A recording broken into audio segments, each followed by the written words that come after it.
to the channel, guys. Today we're looking at these weird 303 British rounds. I got these in a gun trade. They're super cool. It's 303 British. Normally the bullet used in the Spitfire or the SMLE rifle.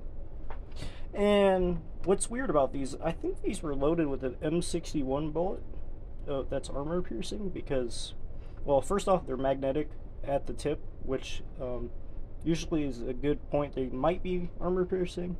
And these are marked 1944, so that means they're probably not cordite, which is really cool but really weird at the same time.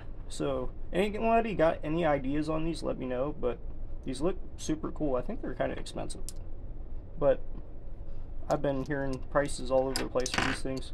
So, but I don't see anybody that has any, so that's what I'm curious about. So if you guys know anything about these, let me know, because these are really cool.